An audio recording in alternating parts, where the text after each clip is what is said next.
Welcome back, real estate enthusiasts. Today, we're diving into the exciting world of passive income through real estate crowdfunding. If you're looking to grow your wealth without the hassle of managing properties yourself, you're in the right place. In this video, we'll be unveiling the top 10 real estate crowdfunding platforms that are making waves in the industry. Today, we will talk about top 10 real estate crowdfunding platforms for passive income.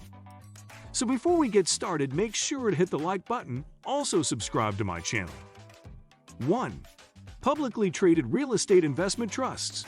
Real estate investment trusts that trade publicly on stock market exchanges are traditionally the easiest and lowest cost way to invest in real estate and collect passive income. Real estate investment trusts must distribute 90% of their taxable net income to shareholders via dividends to maintain their tax advantage status with the IRS. That makes them a great source of income. Real estate investment trusts are also a low-cost investment, since shares of most real estate investment trusts trade for less than $100 each. They're passive investments because you don't need to do any work other than research and follow the investment.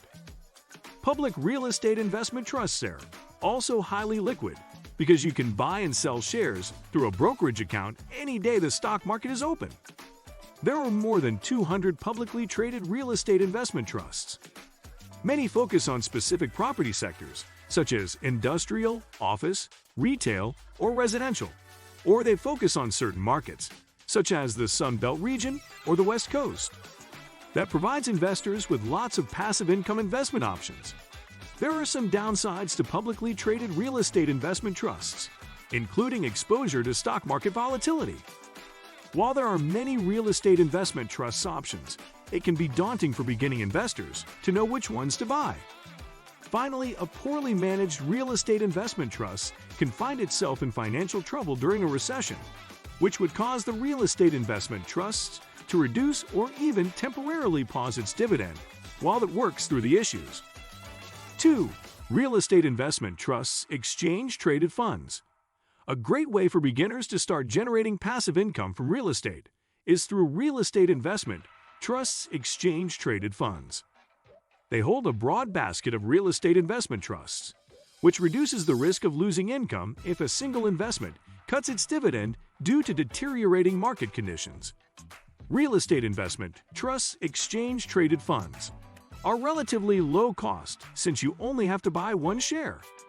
They trade on the stock market, making them highly liquid. Exchange-traded funds are one of the most passive ways to invest in real estate. However, like public real estate investment trusts, they expose the holder to stock market volatility. Exchange-traded funds also charge investors a fee, known as the exchange-traded funds. Expense ratio. 3. Real estate investment trusts mutual funds. Real estate investment trusts mutual funds are a lot like real estate investment trusts exchange-traded funds.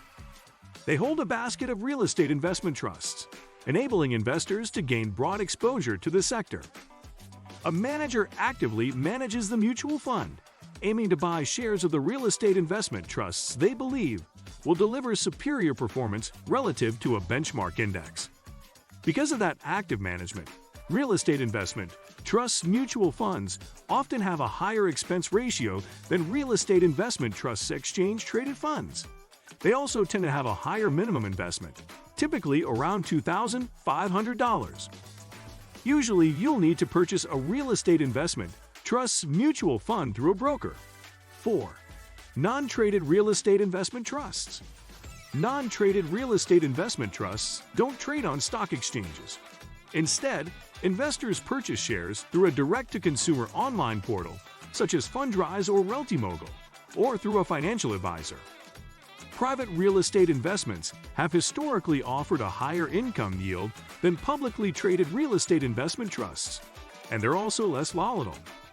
However, many private real estate investment trusts have a higher minimum investment, $2,500 or more, and require a relationship with a financial advisor.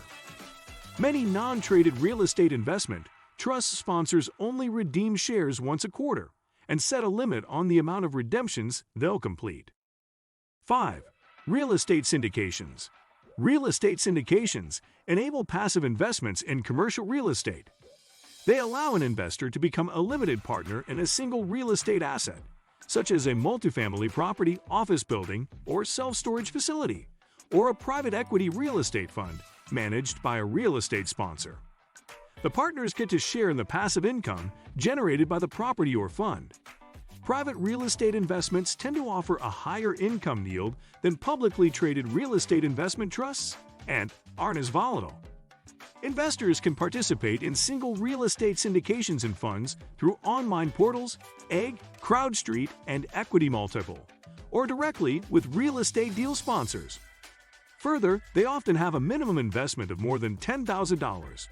Syndication deals are also illiquid investments, often requiring long-term holding periods of 5 to 10 years.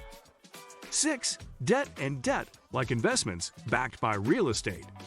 Real estate-backed debt can be another way to generate passive income from real estate. You're lending money to finance the purchase, renovation, redevelopment, or ground-up construction of a property. Real estate debt tends to be a lower-risk investment. However, because it's a fixed-income investment, it doesn't offer any capital appreciation potential. 7. House hacking. House hacking is a way to generate income from your current home. There are many forms of house hacking, including buying a duplex or fourplex and living in one unit while renting out the others, renting a room in your home to a family member or college student, or converting a garage or basement into a small rental unit. House hacking can require a large upfront cost to purchase the investment property or make a space for renters, and it has some additional tax implications. 8. Short-term vacation rentals. Short-term vacation rentals are an increasingly popular way to generate passive real estate income. You buy a home or condo in a vacation destination and rent it out to leisure travelers. Vacation rentals also experience high vacancy rates, especially in off-peak times and during a recession, making the passive income rather lumpy. 9. Rental properties. Owning rental properties is another way to generate passive real estate income. Further, the income can fluctuate from month to month depending on expenses, and you might not generate any passive income if there are a lot of unplanned costs. Finally, rental properties often require a significant upfront investment, similar to short-term vacation rentals. 10. Ground leases. Ground leases enable you to generate passive income from owning land instead of a building. You own the land underneath a building that you lease to the building's owner. A ground lease generates predictable passive lease income and tends to be a very low-risk investment. Ground leases offer less income potential in exchange for the lower risk profile. They also have a relatively high upfront cost to purchase the land. What do you think of our video? Let me know in the comments section below. Before you go, please hit the like button and subscribe to my channel. Thanks for watching.